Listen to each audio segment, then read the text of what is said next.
Halo dok, apa kabar? Baik, makasih Oke. Bapak MC.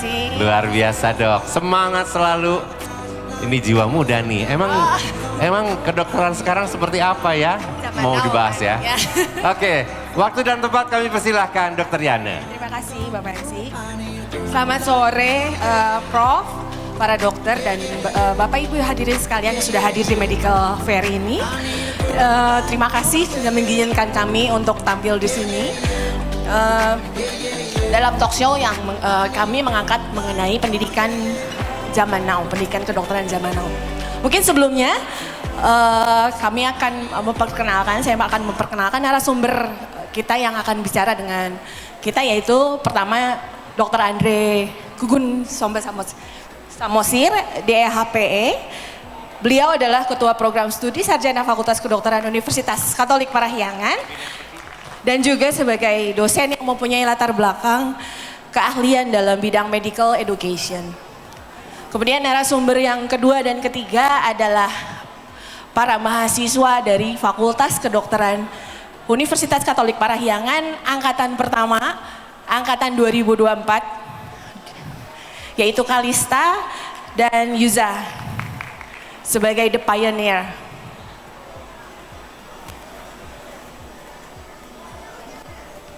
Oke, mungkin sebelum kita mulai, bagi para audiens, jika nanti di pertengahan pembicaraan kita ada yang mau bertanya, silakan angkat tangan, sebutkan nama, kemudian asal dari mana dan akan bertanya pada siapa. Oke, kita mulai. Selamat sore Dr. Andre.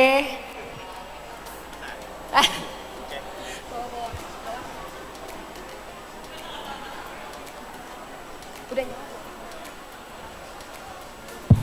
Oke. Cek.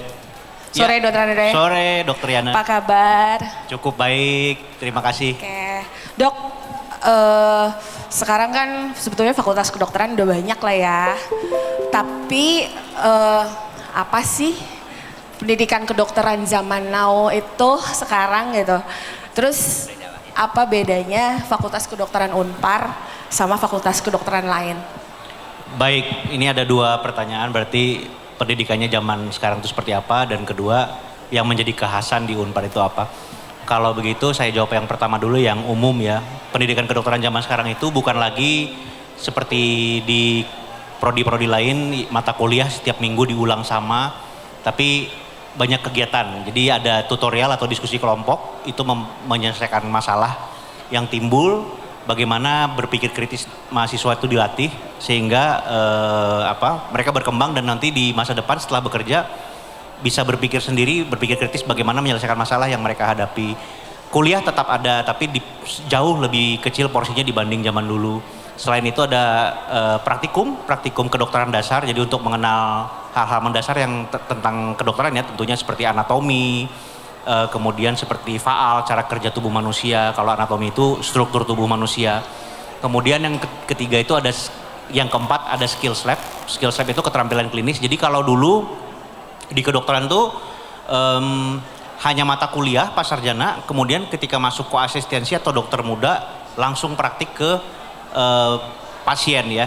Tapi kalau sekarang dari sejak sarjana mahasiswa itu sudah dilatih untuk keterampilan klinisnya, seperti misalnya memasang infus atau menjahit luka. Bahkan cuci tangan medis itu kami ajarkan. Jadi dari awal dilatih keterampilan-keterampilan yang memang akan dipakai di tempat kerja mereka sebagai dokter nanti, seperti itu.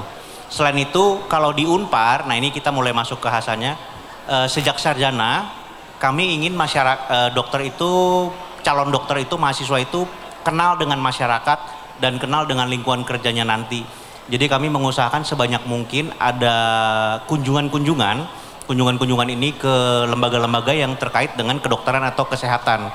Seperti misalnya bagaimana bisa melihat kasus-kasus yang ada di klinik-klinik atau puskesmas-puskesmas di masyarakat, atau kemudian organisasi-organisasi seperti organisasi farmasi atau misalnya badan narkotika, bagaimana mereka, rupanya masalah di masyarakat itu ini yang bisa kita selesaikan. Nah, selain itu, selain keunggulan seperti itu, kekhasan seperti itu, di Unpar sendiri kita itu dari visi dan misi itu kita punya kekhasan yang kita ingin kembangkan, yakni tumbuh kembang anak. Jadi ini hal yang sedikit lucu karena rupanya sekarang isu stunting ini isu stunting yang besar, tapi visi dari Unpar waktu sebelum isu stunting ini membesar juga sudah ingin untuk menyelesaikan isu tumbuh kembang anak di masyarakat.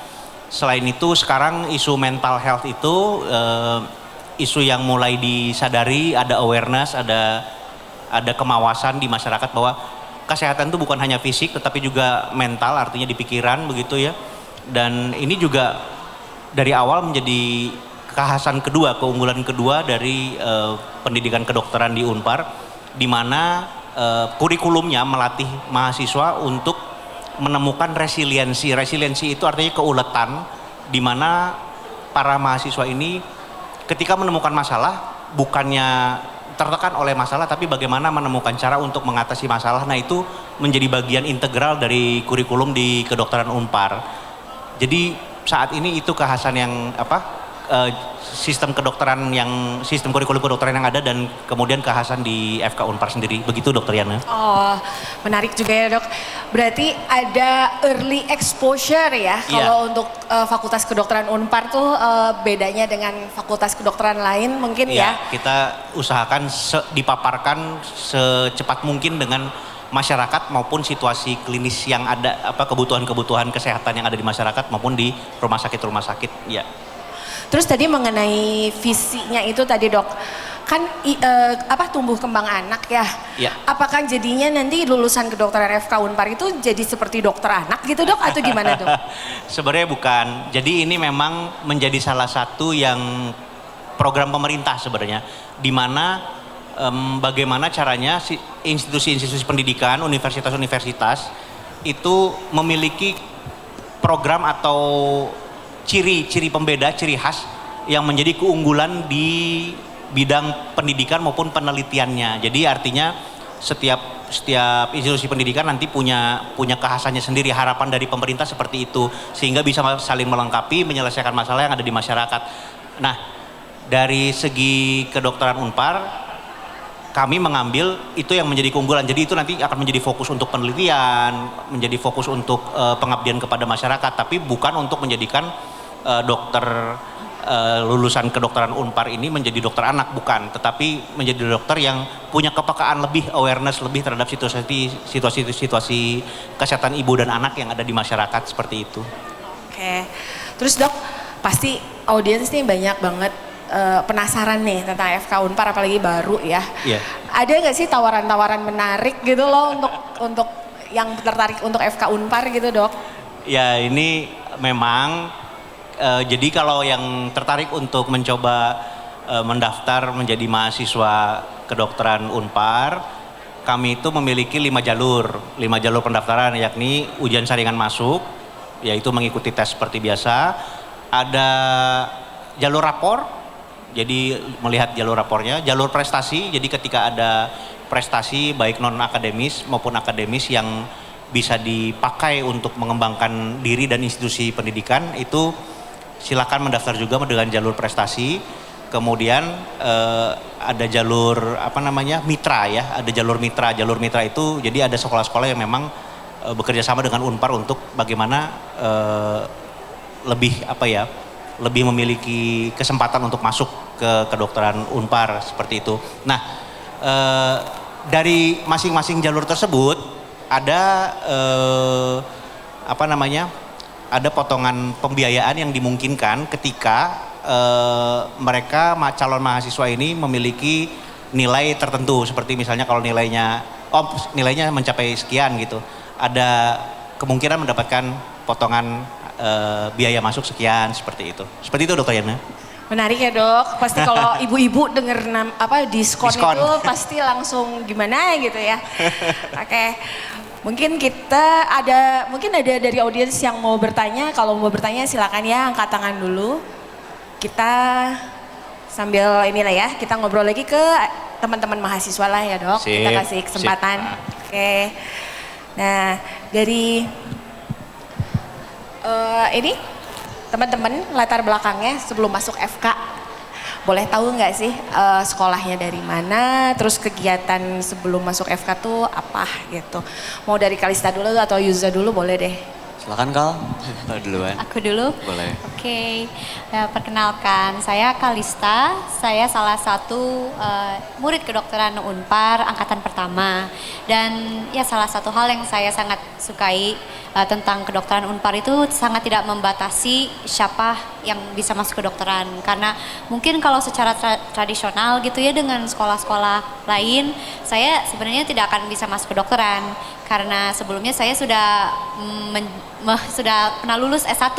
Saya mengambil ada bachelor degree saya di Australia dan setelah itu saya bekerja sebagai registered nurse di Gold Coast University Hospital selama 2 tahun dan setelah itu juga saya sudah bekerja sebagai research assistant melakukan research tentang kidney failure dan membantu juga bekerja di alma mater saya Griffith University sebagai tutor. Jadi saya ngajar kelas buat anak angkatan tahun pertama, tahun kedua untuk Bachelor of Nursing di sana, seperti itu. Wah, menarik banget. Oke, dari Yuza gimana Yuza? Jadi insecure ini mah. Dok. Jangan gitu dong. Ya kan sebelumnya perkenalkan, saya Yuza, salah satu mahasiswa kedokteran di FK Unpar angkatan pertama. Kalau saya seperti mahasiswa pada umumnya yang masuk dari pendidikan SMA. Jadi saya itu lulus dari SMA Mutiara Bunda dan langsung menempuh pendidikan kedokteran di sini. Dan untuk kegiatan tentunya tidak sebanyak Kalista karena jujur bisa dibilang saya kurang aktif dulu di SMA. Walaupun saya masuk OSIS sebagai sekretaris dan klub prestasi basket juga ikut walaupun tidak aktif karena mengalami cedera. Dan mungkin di luar sekolah saya mengikuti pada masanya, saya suka motor-motoran, saya ikut komunitas motor. Lalu beda hobi lagi ke musik, saya ikut band. Cuman ya saya berkegiatan tidak sebanyak itu. Mungkin banyaknya nongkrong aja sih. Iya, mungkin dari Tapi saya. menarik juga loh Yuza, oke. Nih kalau boleh tahu, FK Unpar kan termasuk prodi baru di Unpar. Kalian itu taunya dari mana sih? Terus kenapa akhirnya jadi pilih FK Unpar gitu? Kalau dari saya, sebenarnya keluarga inti saya itu semuanya alumni Unpar. Jadi ibu bapak saya alumni Unpar, adik saya juga baru lulus dia dari Unpar ambil HI. Jadi ya udah sekeluarga Unpar lah. Jadi emang ya ibu bapak sebenarnya pengen banget saya sebelum ke Australia pengennya saya kuliahnya di Unpar sebenarnya first choice-nya. Tapi pas itu tahun 2018 belum ada prodi ya, belum ada prodi yang saya tertarik. Jadi akhirnya ke luar negeri seperti itu. Jadi saya tahu dari ya orang tua saya yang ingin dan saya juga tertarik karena kebetulan adik saya pas masih berkuliah saya sempat yang nganter jemput dia, jadi sering main ke Unpar juga. Jadi udah nyaman aja gitu seperti itu. Ya, terus Kalau saya sih sebenarnya jujur tidak ada kepikiran sama sekali untuk kuliah di Indonesia. Karena dari dulu di SMA saya udah dikejar untuk kuliah di Jerman. Mungkin ya karena ada satu dan dua hal. Orang tua saya nyuruh saya kuliah di Indonesia. Terus awalnya kan tidak ada pikiran ke universitas mana. Sampai akhirnya ayah tuh bilang kalau di Unpar ada kedokteran, prodi baru. Di situ setelah perbincangan dan perdebatan yang cukup panjang, akhirnya satu-satunya pilihan saya itu masuk ke Unpar. Tapi itu atas persetujuan saya juga. Karena setahu saya Unpar bisa dibilang cukup terkenal lah. Dan teman-teman saya juga banyak yang di Unpar. Dan akademisnya juga bisa dibilang akademiknya ditekankan di Unpar tuh. Karena teman-teman saya yang kuliah di Unpar lumayan kesulitan untuk beradaptasinya gitu. Jadi suka tantangan lah ya Iya, ceritanya. Oke. Terus sekarang kan udah kuliah nih, udah masuk kuliah. Apa yang dirasakan sama kalian? Apakah sesuai dengan ekspektasi kalian sewaktu masuk atau ada kendala atau gimana? Coba boleh. Oke, saya lagi. Jadi menurut saya sangat senang sama sistem edukasi kedokteran Unpar ini karena menurut saya sangat udah familiar ini sama dengan standar kurikulum ketika saya di Australia. Jadi benar-benar sangat integrated, sangat mengedepankan murid melakukan pekerjaannya sendiri. Jadi ya jujur lah kalau masuk kedokteran Unpar nggak bisa cuman kayak ya masuk kelas, ngelamun, terus pulang lagi, terus ujian. Harus benar-benar aktif, kalau enggak ya rugi sendirilah gitu. Dan jadi kita sangat mendorong pembelajaran kita sendiri untuk aktif nggak cuman kayak berpartisipasi tapi aktif mencari ilmu. Terus menurut saya bagaimana ya sangat relevan dengan isu-isu yang kita alami sekarang. Sebelumnya ada COVID dan juga pasti landscape kesehatan akan terus berubah. Jadi kita sudah dari awal bahkan dari bulan pertama kita sudah melakukan field trip, kita sudah melihat situasi real seperti apa, kita bahkan sudah melakukan OSCE, kita udah ada ujian praktek gitu. Jadi kita udah belajar keterampilan klinis secara langsung gitu, udah dari awal banget dan bagi saya itu sangat menarik dan juga jujur saya orangnya tuh bosenan. Jadi kalau cuma disuruh kuliah terus masuk kelas tiap hari ya mungkin saya jenuh gitu. Tapi karena banyak variasi kelas dan kegiatan, jadi saya semangat terus gitu. Jadi walaupun saya paling nggak suka bangun pagi, ya nggak apa-apa lah bangun pagi buat kuliah seperti itu. Kalau menurut saya selama 1 bulan ini saya menjalani sebagai mahasiswa FK Unpar, mungkin ada campuran rasa karena pertama ekspektasi saya tuh terpenuhi, bahkan melampaui lah. Tapi ada sedihnya juga karena ada tantangan baru lagi. Cuma jadi seru. Yang ngebuat ekspektasi saya terpenuhi bahkan melampaui itu karena mungkin sistem dan metode pembelajarannya yang dimana sistemnya kan student centered dan metode pembelajarannya juga interaktif. Jadi nggak kuliah duduk dengerin dosen doang. Kita walaupun udah baru 1 bulan dan 1A, kita udah disuguhin praktikum seperti yang tadi Dr. Andre kasih tahu kan, keterampilan klinis, lalu laporan kunjungan lapangan. Dan itu ya membuat kayak secara teoritis jadi relevan gitu loh dengan public health masyarakat juga yang kayak gitu. Dan hal yang paling saya sukai dari Unpar ini, dia ada program wellbeing mahasiswa ya dok. Jadi program yang menekankan bukan ke akademis doang tapi ke mental health contohnya, ke strategi belajar. Seperti di minggu pertama mungkin karena kita baru masuk kuliah, ada kuliah tentang strategi belajar, time management, lalu manajemen mental health juga yang dimana emang itu sangat penting untuk seorang dokter. Jadi pengembangan karakteristik untuk menjadi dokter itu ada juga kuliah khususnya gitu.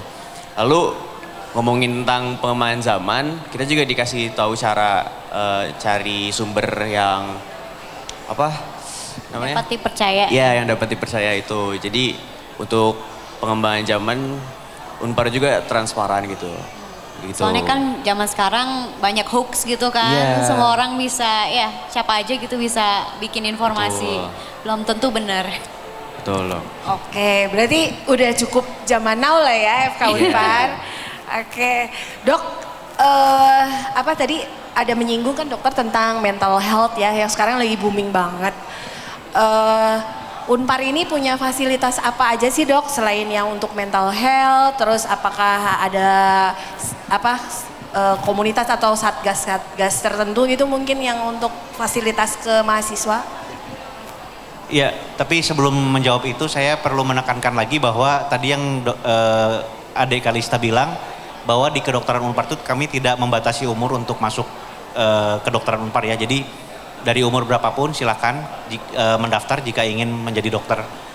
Yang penting nanti memenuhi syarat seleksi begitu. Nah, untuk menjawab pertanyaan Dokter Yana, apa saja fasilitas yang tersedia di Unpar? Di Unpar sendiri bagi mahasiswa itu pasti punya badan eksekutif mahasiswa. Itu bisa belajar berorganisasi. Mahasiswa bisa belajar berorganisasi baik di dalam maupun nanti bersentuhan dengan dunia luar begitu ya. Kemudian ada sekitar 16 kalau saya tidak salah ingat, ada sekitar 16 UKM unit kegiatan mahasiswa, mulai dari seni sampai olahraga sampai menjadi penyiar radio ada di situ. Kemudian kalau untuk mental health atau well-being itu di Unpar itu secara khusus kami Unpar itu memiliki satuan tugas 2, yakni pertama PPKS atau pencegahan dan penanganan kekerasan seksual. Jadi masyarakat juga mulai perlu disadarkan akan hal ini, bagaimana kekerasan seksual itu atau pelecehan seksual itu bentuknya seperti apa saja. Nah itu kami banyak melakukan edukasi baik di dalam lingkungan Unparnya sendiri, baik dosen maupun tenaga kependidikan dan mahasiswanya, serta ke lingkungan eksternal masyarakat. Jadi diharapkan dengan itu kejadian pelecehan atau kekerasan seksual bisa berkurang bahkan hilang, terutama dari lingkungan Unparnya sendiri seperti itu. Selain edukasi atau penyuluhan tentang kekerasan seksual, kami juga Satgas PPKS ini juga menangani kasus-kasus kekerasan seksual yang dilaporkan ke lingkungan Unpar seperti itu. Yang kedua adalah Satgas Wellbeing atau Satuan Tugas Kesehatan Mental, di mana satuan tugas ini mengurusi problem-problem yang mungkin timbul, problem psikologis yang mungkin timbul dalam diri seluruh anggota sivitas ya. Jadi mau dosen, mau tenaga pendidikan, mau mahasiswa itu bisa melapor ke satuan tugas ini, dan kemudian akan dicari cara penanganan yang personalized, cara penanganan yang paling cocok, paling sesuai untuk masing-masing individu dan sesuai dengan masalahnya. Seperti itu Dokter Yana. Wah lengkap juga ya dok ya. Terus dok, kalau tadi kan asal seleksinya, syarat seleksi terpenuhi ya untuk yang walaupun usianya lewat gitu, udah berapa gitu. Nah syarat-syaratnya apa sih dok? Pertama pasti syarat dokumen ya, dari situ dulu. Syarat dokumen adalah ijazah serta transkrip nilai SMA, pendidikan sebelumnya. Kemudian surat kelakuan baik, surat keterangan sehat, surat bebas buta warna, tanda pengenal, serta satu lagi adalah motivation letter atau statement of purpose. Jadi kami ingin para calon mahasiswa ini menuliskan, menggambarkan diri mereka itu seperti apa dan kenapa mereka ingin belajar kedokteran di Unpar, dan apa yang akan mereka apa yang akan mereka lakukan setelah lulus sebagai dokter dari kedokteran Unpar. Itu yang pertama. Kedua, jika syarat dokumen ini terpenuhi, jika lewat jalur saringan masuk biasa, nanti akan ada beberapa tes akademis ya, ilmu pengetahuan alam seperti itu dan bahasa Inggris. Jalur lain mungkin tergantung jalurnya, itu bisa perlu ikut salah satu atau beberapa dari tes tersebut. Selain itu nanti ada bukan tes ya, ada semacam alat untuk alat itu instrumen pertanyaan tanya jawab itu untuk mengetahui kondisi kesehatan mental dan intelektual calon mahasiswa tersebut. Itu menjadi bahan penilaian nanti yang akan diverifikasi lewat wawancara. Jadi ada beberapa fase ya, fase penyerahan dokumen, fase tes atau ujian jika harus ikut tes atau ujian, kemudian fase wawancara. Jika para calon mahasiswa ini bisa melampaui semuanya dengan baik, maka akan diterima sebagai mahasiswa kedokteran di Unpar. Seperti itu Dokter Yana. Cukup panjang ya dok ya? Sedikit panjang, tapi maksudnya kalau penjelasannya panjang, tapi sebenarnya itu hanya dilakukan dalam beberapa hari saja sebenarnya Dokter Yana. Okay. Iya. Mungkin kita tanya aja sama yang udah pernah seleksi. Oh iya ya? benar. Gimana nih, apakah susah nggak sih seleksi masuk FK Unpar itu? Menantang ya, maksudnya nggak abal-abal lah, tapi kalau untuk dokter menurut aku emang seharusnya jangan abal-abal juga. Harus nggak cuman ada kecerdasan yang dites, nggak cuman pengetahuan, tapi ya secara emosional juga, secara kesehatan mental harus ya kita, soalnya nggak cuman kalau yang ujian kita kan, aku sama Yuza itu kita USM, jalur USM. Jadi kita ada ujian 2 hari, yang pertama untuk pengetahuan, terus ada juga untuk bahasa Inggris dan TPA, jadi tes potensi akademiknya. Jadi ya dites semua, terus kalau lolos, habis itu dipanggil wawancara. Nah ini mungkin yang komponen penting ya, soalnya kita tuh ditanya nggak cuman kenapa maksudnya kayak tentang ya kenapa sih unggulnya kamu, kenapa harus kami pilih kamu, tapi kayak kenapa kamu juga mau jadi dokter, sebenarnya motivasinya apa dan juga semangatnya datang dari mana. Jadi nggak cuman gimana ya, jadi dokter itu kan bukan sesuatu profesi yang suka-suka gitu ya. Itu adalah sebuah dedikasi seumur hidup dan juga ya bertaruh nyawa orang lain. Jadi nggak bisa kita anggap enteng. Dan itu adalah mentalitas yang udah dari awal juga kayaknya udah dari ujian gitu ya. Kita udah di setting Ya, seperti betul, itu. betul. Ya betul kata Kalista. Tesnya bisa dibilang cukup panjang juga tidak karena emang diperlukan.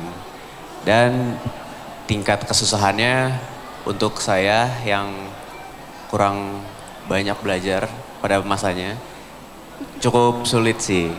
Dan emang ya, tapi saya udah expect bakal seperti itu. Itu dok, itu aja. Oke. Tapi sekarang jadi rajin belajar ya kemarin? Iya dok. Oke. Nih udah 1 bulan berjalan kuliah. Life balance kalian apakah sudah mulai terganggu atau tetap life balance nih? Yuza dulu Ya udah, mungkin untuk time management berarti ini masuknya dok ya. Pastinya untuk membagi antara pembelajaran, istirahat, dan mainnya harus ada salah satu yang dikorbankan. Kayak minggu-minggu kemarin sebelum ujian itu saya mengorbankan waktu bermain saya. Jadi saya lebih fokus belajar dan istirahatnya. Tapi untuk di minggu-minggu pertama, walaupun saya udah ada bayangan dan ekspektasinya kayak begini, cuman ya saya masih tergolongnya masih santai saja. Jadi saya belajarnya sedikit, istirahatnya banyak, mainnya juga banyak gitu dok. Tapi untuk sekarang karena saya udah ada gambaran dan sudah beradaptasi, jadi untungnya bisa balance gitu dok. Kalau saya mungkin karena sebelumnya udah punya pengalaman berkuliah juga di bidang kesehatan. Jadi sudah ada gambaran lah kira-kira kalau kuliah kesehatan itu ya kayak gimana sifatnya.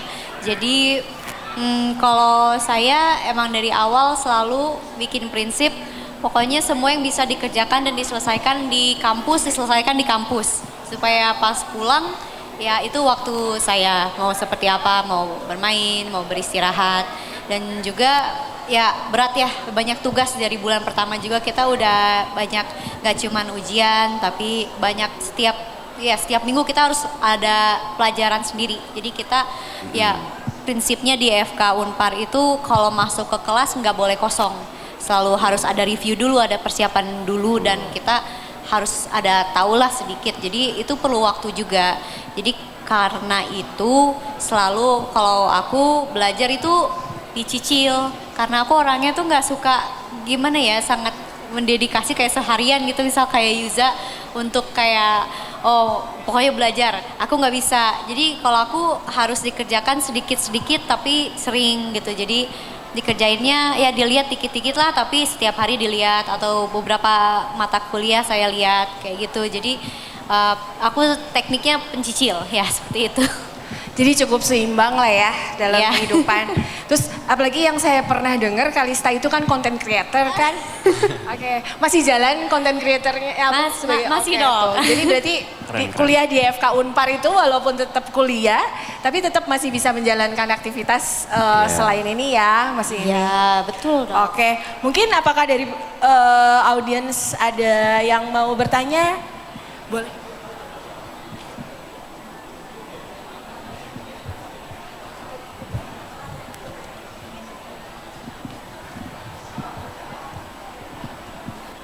Selamat sore untuk Dr. Andre dan Dr. Dan juga Sivitas dari Universitas Katolik Parahyangan. Perkenalkan, nama saya Muksin. Saya adalah orang tua yang kebetulan anak-anak saya itu ada di jenjang SMA.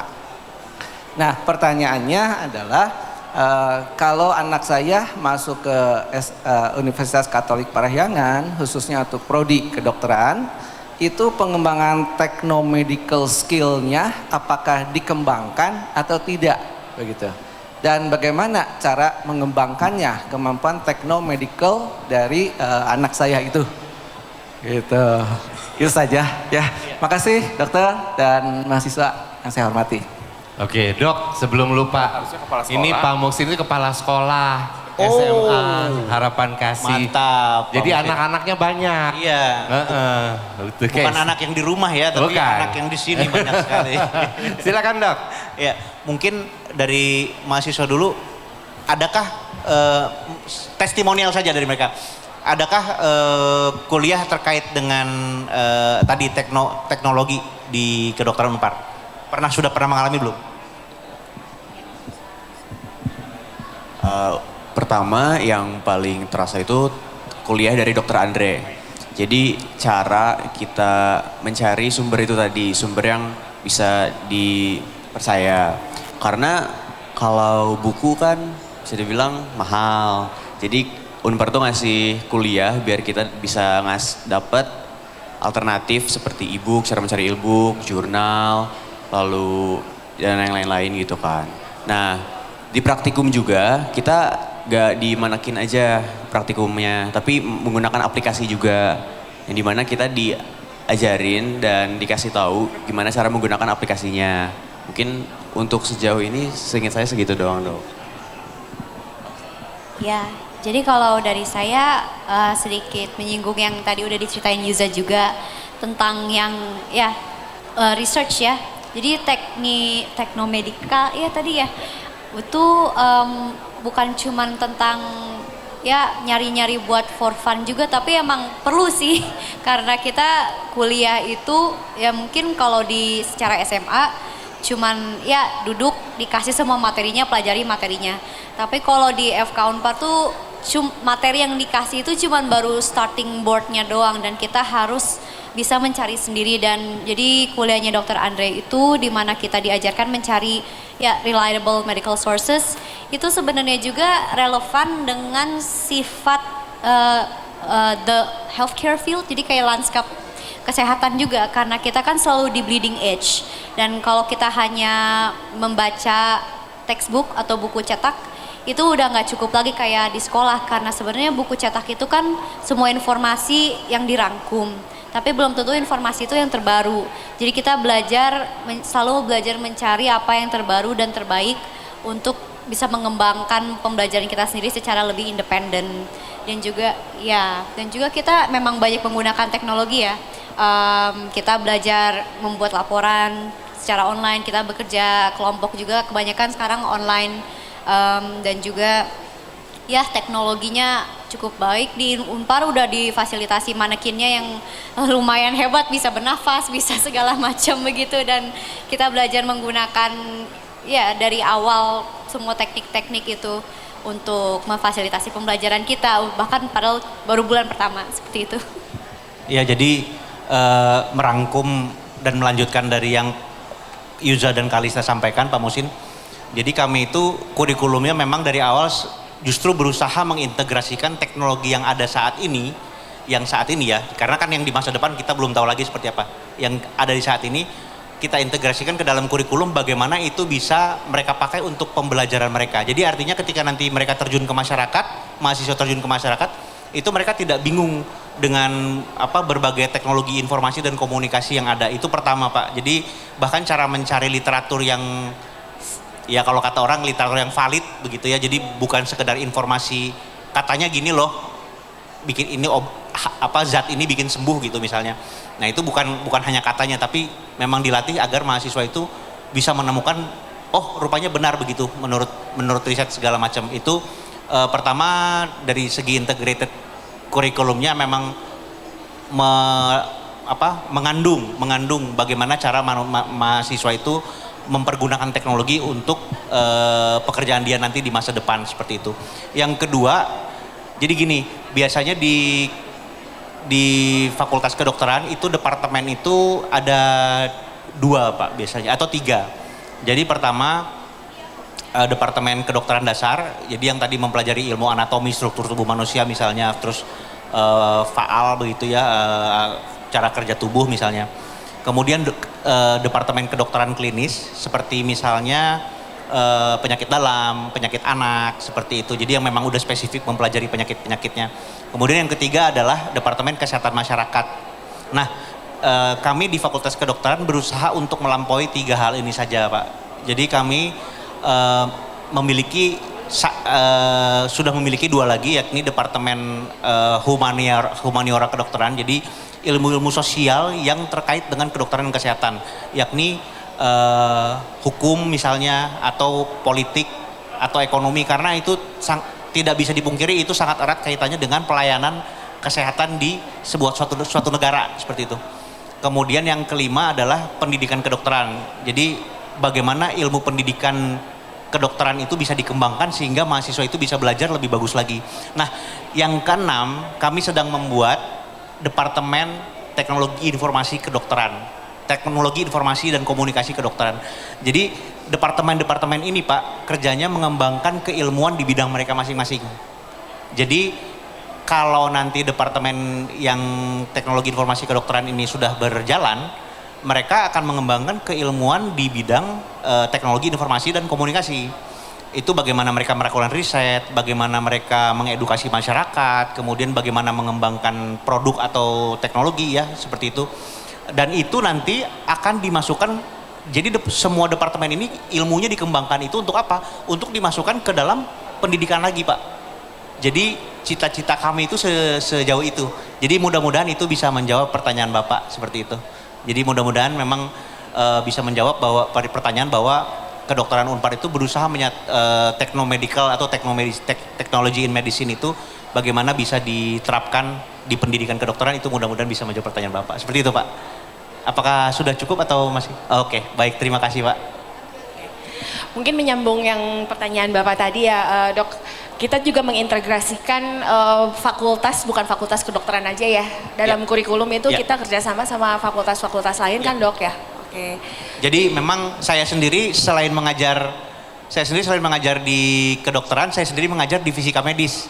Fisika medis ini kerjanya mengembangkan alat-alat terkait kedokteran. Jadi Unpar memang berusaha menyatukan, bukan menyatukan, menjalin kerjasama antar fakultas agar pengembangan interdisipliner, pengembangan antar ilmunya ada, seperti itu, Pak. Lalu, Dok, kalau kerjasama nih, fakultas kedokteran ini kerjasamanya sama siapa aja ya, Dok, ya, kalau boleh tahu? Mungkin biar orang-orang pada tahu, biasanya pada nanya rumah sakitnya nanti di mana sih, gitu kan, kayak gitu. Iya. Jadi saat ini kedokteran Unpar itu menjalin kerjasama dengan perkumpulan Santo Borromeus.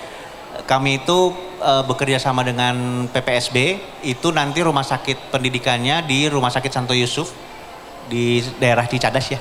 Nah, itu rumah sakit pendidikan yang utamanya. Nah, selain itu rumah sakit lain yang di bawah PPSB akan menjadi rumah sakit jejaring, termasuk yang di Kuningan, yang di Cahaya Kauliaan, di Kota Baru Parayangan, ya. Nah, itu akan menjadi rumah sakit jaring.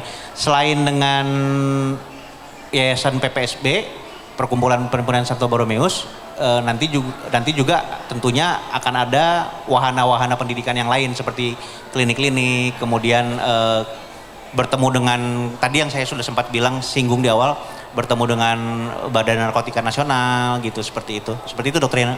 Sama Dokter Sher ya, Dok, kalau nggak salah. Dokter Sher. Oh iya, di sini ada Dokter Sher. Kami juga bekerja sama dengan Dokter Sher. Itu untuk salah satu mahasiswa kita. Betul, salah satu mahasiswa kami, sama seperti Kalista, itu adalah seorang perawat. Jadi memang sudah bekerja sebagai perawat, tapi kemudian dari Dokter Sher dikirim untuk belajar kedokteran di kedokteran Unpar, seperti itu.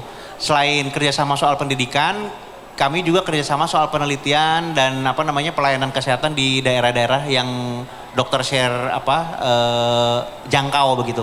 Dokter Sher biasa mengadakan layanan kesehatan di daerah-daerah yang memang sulit sekali dijangkau oleh kebanyakan orang di Indonesia, karena kita tahu geografi Indonesia yang memang cukup kompleks, ya, cukup rumit. Satu lagi kali, Dok, ya. Dok, kan FK Unpar baru nih, tapi prospek karir untuk para mahasiswanya gimana sih, Dok? Oke, prospek karir untuk mahasiswa. Nah, jadi sebenarnya begini, menjadi dokter itu, bukan menjadi dokter, lulus kedokteran itu, kesempatan kerja itu bukan hanya menjadi dokter praktik. Baik dokter praktik umum maupun dokter praktik spesialis. Bukan hanya itu. Jadi bukan hanya dokter umum maupun sekolah lagi jadi dokter spesialis. Tapi menjadi dokter itu ada banyak kesempatan kerja yang mungkin. Misalnya pengambil kebijakan, salah satu dosen kami ada yang di bidang ilmu kesehatan masyarakat dan sangat terkenal, bahkan sangat aktif ketika COVID-19. Beliau menjadi dokter yang sangat aktif untuk bagaimana mengarahkan pemerintah agar pelayanan kesehatan di masa COVID itu bisa berjalan dengan baik dan COVID-nya sendiri tertangani seperti itu. Jadi bisa menjadi pengambil kebijakan, kemudian bisa menjadi peneliti ya, menjadi peneliti seperti dekan kami Prof. Ramdan yang sedang duduk itu sekarang umur 75 tahun dan sepanjang karirnya adalah peneliti di bidang hematologi, darah, ilmu darah seperti itu. Terutama talasemia ya. Nah, talasemia ini kasus yang memang banyak dialami dan banyak yang mengalaminya juga bukan orang yang cukup beruntung begitu ya. Jadi kontribusi Prof. Ramdan ini memang dirasakan oleh banyak orang seperti itu. Selain menjadi dokter praktisi, menjadi peneliti, menjadi pengambil kebijakan, bisa juga menjadi konsultan atau penyuluh seperti itu ya, bagi edukator. Jadi baik bagi masyarakat maupun konsultan bagi NGO, LSM, lembaga swadaya masyarakat, atau bagi pemerintah seperti itu.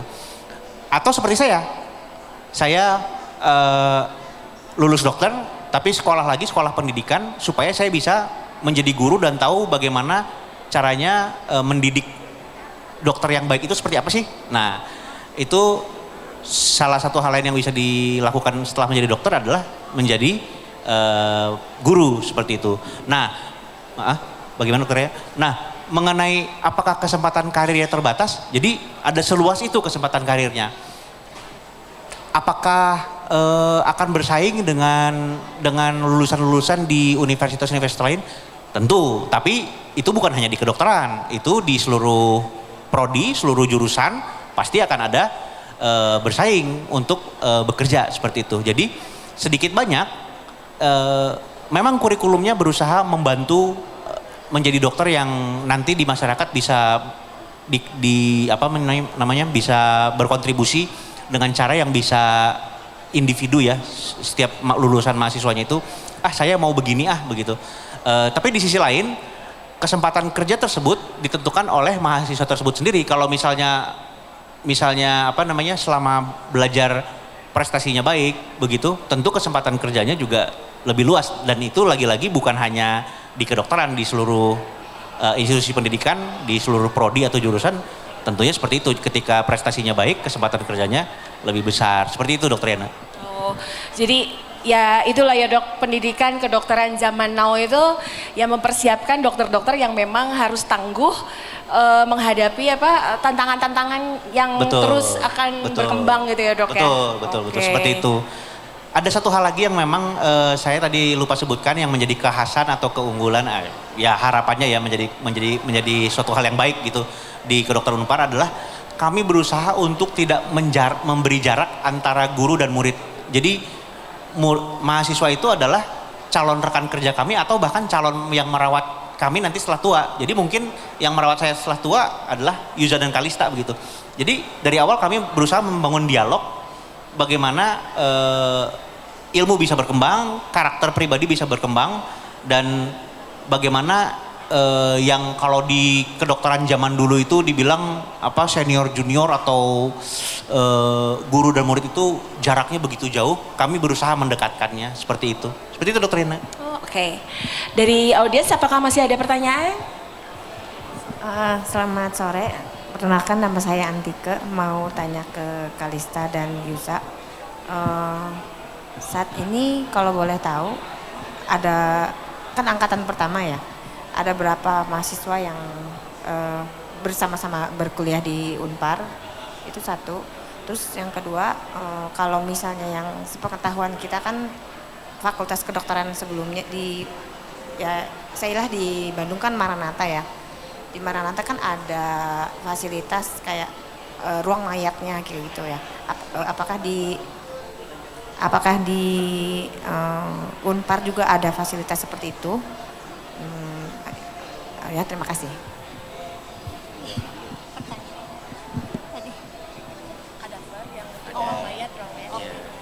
Tadi pertanyaannya apa dong? Yang pertama tuh, ya. Oke. Terus ada fasilitas kadaver gitu. Ada Fasilitas tuh bilangnya fasilitasnya apa? Oh, iya, oke. Ya, terima kasih pertanyaannya. Izin menjawab. Sekarang kita untuk angkatan pertama ada 36 orang. Itu mungkin kalau dibanding fakultas-fakultas lain di Unpar lumayan kecil ya. Soalnya Unpar banyak sekali mabanya. Tapi menurut saya itu bagus sekali karena jadinya 36 orang kita semua tuh dekat, kita semua kenal dan juga kita semua bisa saling membantu dan juga bagaimana ya keakrabannya jauh lebih tinggi. Dan satu hal yang saya suka tentang menjadi tingkatan pertama di FK Unpar itu mungkin kalau di ini juga yang dikhawatirkan sama orang tua saya sih karena ya tadi sempat disebut sama Dokter Andre. Jadi udah ada sebuah budaya antara senior dan junior, antara profesor dan murid yang mungkin tidak kurang baik untuk dicontoh ya secara kebudayaan. Dan di Unpar ini karena masih baru belum ada budaya-budaya atau culture yang ada. Jadi kita bebas untuk menentukan kita ingin apa dan ingin seperti apa untuk fakultas kedokteran ini. Dan juga untuk fasilitasnya kadaver ada dan kita ketika oskik kemarin duduk di samping kulkas kadaver ya. Betul. Untuk fasilitas saya rasa cukup bagus dari mikroskop yang digunakan, manekin, lalu kadaver juga ada dan menurut saya walaupun ini angkatan pertama tapi fasilitasnya bisa menandingi fakultas-fakultas lain lah yang sudah lama gitu di kedokteran. Mikroskopnya juga bagus-bagus ya buat bagus. histologi, mantap. Ya, kira-kira seperti itu. Apa cukup menjawab? Ada pertanyaan lagi?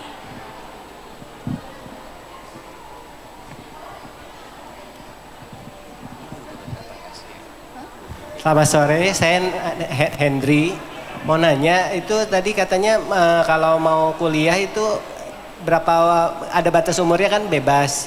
Terus kalau itu kalau Unpar itu targetnya berarti untuk S1-nya kedokteran itu berapa lama ya?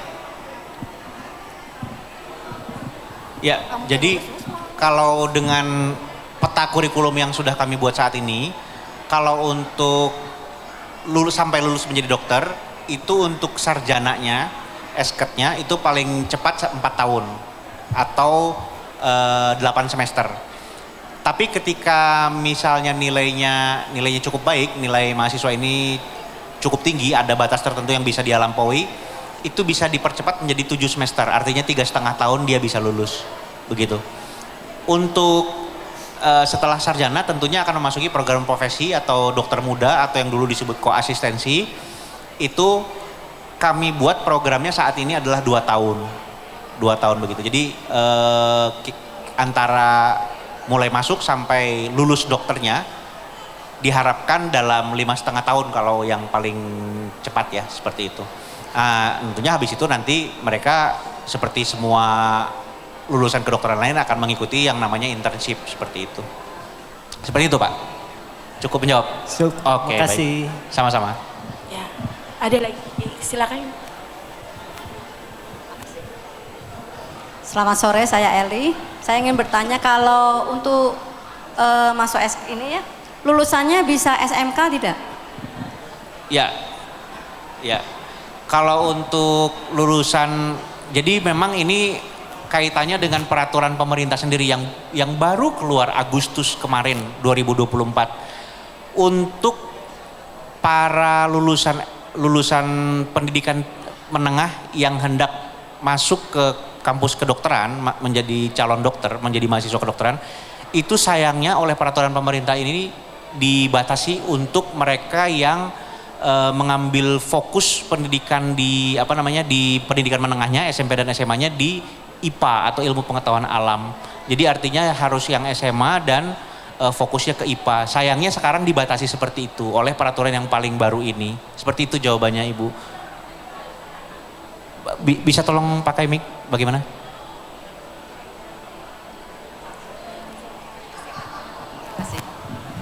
Kalau SMK kesehatan? Kalau iya, jadi ya. Jadi kalau memang kalau dari peraturan itu maksudnya kalau dibaca letterlek ya peraturannya kelihatannya memang harus SMA. Iya, bukan SMK manapun termasuk sayangnya bahkan SMK kesehatan pun jadi tidak termasuk. Seperti itu. Sayang banget ya. Iya, seperti itu. Jadi memang oleh regulasi pemerintah juga begitu. Kalau awalnya kami justru pas angkatan Yuza dan Kalista kami membuka untuk semua justru karena peraturannya belum keluar. Seperti itu. Berarti ya bagaimana Ibu? Maaf, berarti tadi yang perawat yang masuk itu perawat yang udah lulus D3 ya? Sudah lulus S1 malah. S1, ya. jadi dia pakai ijazahnya boleh dibilang SMA-nya gitu ya? Ya betul. Sayang ya. Tidak sayang juga Bu, jadi maksud saya nggak bisa SMK kesehatan. Iya. Betul, betul. Kesehatan. Saya juga sedikit menyayangkan hal tersebut. Seperti itu Ibu. Ya, karena di awalnya kami membuka kesempatan sebesar-besarnya. Kami ingin kenapa kami membuka dari berbagai jurusan, dari berbagai jurusan di pendidikan menengah, serta kenapa kami tidak membatasi umur? Karena sesuai dengan cita-cita Unpar, bagaimana kami bisa menyetarakan pendidikan untuk semua orang, akses pendidikan. Pinginnya sih begitu Ibu. Iya. Sedangkan usia tidak dipermasalahkan, tapi pendidikan dipermasalahkan ya, sayang ya. Iya. Karena aturan regulasi dari pemerintahnya sih Bu. Ya. Makanya itu maksudnya. Iya, seperti itu Ibu. Terima kasih jawabannya. Iya, sama-sama Ibu. Mungkin sedikit juga informasi tadi ya Dok ya, kenapa kita cuma bisa terima 36 karena dari peraturan pemerintahnya juga gitu, kita maksimalnya cuma 50 ya betul, Dok ya? Betul, jadi untuk kedokteran, fakultas kedokteran atau prodi kedokteran yang baru itu dibatasi oleh pemerintah maksimal 50 orang, seperti itu. Oke. Apakah masih ada pertanyaan dari audiens? Selamat sore, perkenalkan saya Gunawan, Dok. Mau tanya, kalau kata dokter tadi early exposure ya, atau mencari situasi yang kesehatan atau isu kesehatan di masyarakat yang sedang terjadi. Mau tanyanya itu ada jadwal setiap minggu ke lapangan atau hanya di semester 7 dan 8 seperti praktek kerja lapangan gitu kan, atau itu sih maksudnya. Nggak sih? Ini Yuza dan Kalista sendiri bisa menjawab kayaknya. Terima kasih Dok. Jadi untuk blog ini ya, berarti untuk bulan pertama saja kita udah ada kunjungan lapangan 2 kali. Yang pertama ke klinik Unpar, klinik Pratama Unpar, dan yang kedua itu ke BNN. Tuh. Gitu. Jadi ya mungkin belum tahu ya ke depannya apakah kunjungan lagi, tapi untuk bulan pertama saja juga udah lumayan kegiatannya. Jadi untuk melanjutkan jawaban Yuza dan Kalista, jadi justru tidak di semester 7 dan 8 saja. Dari awal kami namanya early, artinya seawal mungkin, sedini mungkin. Kami dari bulan pertama ini sudah memaparkan ke masyarakat, memaparkan ke fasilitas layanan kesehatan yang ada seperti, dan nanti di blok-blok atau semester-semester selanjutnya tentu masih akan ada lagi kunjungan-kunjungan tergantung bidang topik utama di semester tersebut sedang apa yang berjalan, seperti itu. Kayak seperti itu Pak. Cukup menjawab? Oke, baik. Apakah ada lagi? Mungkin udah ini ya. Dok, terus lagi marak nih mengenai bullying di FK. Ya. Kira-kira gimana nih ngatasinnya kalau di FK Unpar ini sudah ada pencegahan ininya nggak sih Dok? Ya. Mungkin untuk tidak terjadi hal-hal itu gitu. Ya, tentunya kalau ini sebenarnya Yuza dan Kalista juga bisa menjawab sebenarnya. Tapi begini, ketika mendaftar Unpar, itu masuk Unpar, itu ada semacam fakta integritas mahasiswa begitu ya. Dan ada sekian nomor, dan salah satunya memang yang sesuai dengan peraturan rektorat adalah bahwa tidak akan melakukan tindakan-tindakan yang kita biasanya sebut bullying atau perundungan seperti itu ya. Jadi tidak akan membiasakan budaya seperti itu terjadi di lingkungan Unpar sendiri begitu. Dan jika ada yang melakukannya itu bisa terkena sanksi dari universitas seperti itu. Selain itu tadi mungkin sudah sempat saya singgung sedikit bahwa kami sendiri dari awal berupaya membangun kultur yang dialogis, kultur yang equal, setara antara senior dan junior ataupun dosen dan mahasiswa serta tenaga kependidikan. Jadi kami membiasakan bahwa memang di masa depan pun kita akan menjadi rekan kerja. Jadi ngapain mesti mesti yang satu menekan yang lain seperti itu. Jadi memang kami ingin kultur seperti itu dihilangkan begitu. Tapi mungkin Yuza dan Kalista mungkin bisa menambahkan atau mau menambahkan cukup atau? Iya, tadi sempat saya sebut juga Dok, karena kita angkatannya cukup kecil. Jadi kita udah bisa membangun lebih dekat lah, lebih kenal. Dan juga karena kayak kedokteran berat ya materinya. Jadi kayak kalau untuk masalah bullying kayak gitu capek juga sih, kayak nggak sempet kayaknya nambah beban aja gitu Dok. Tapi menurut saya ya kita angkatannya cukup komunikatif ya kalau dan mandiri. Jadi kita kalau ada masalah kita bisa berbicara dengan dewasa lah tentang masalah itu. Satu lagi tadi mengenai proses admisi atau pendaftaran menjadi mahasiswa kedokteran, itulah sebabnya kenapa perlu ada pemeriksaan atau tanya jawab tentang kesehatan mental serta wawancara, karena kami berusaha untuk memastikan bahwa memang tidak ada mengusahakan untuk pasti bahwa tidak ada kecenderungan dari seorang calon mahasiswa yang mungkin secara mental akan memiliki kemungkinan untuk merundung atau membuli orang lain seperti itu. Jadi memang kami mengusahakan saringan-saringan tersebut termasuk dari peraturan rektorat tadi seperti itu. Diharapkan kultur yang terbangun ke depannya memang jadi kultur yang baik, berbeda atau bahkan lebih maju lagi bahwa tidak ada hal seperti perundungan diharapkan ya.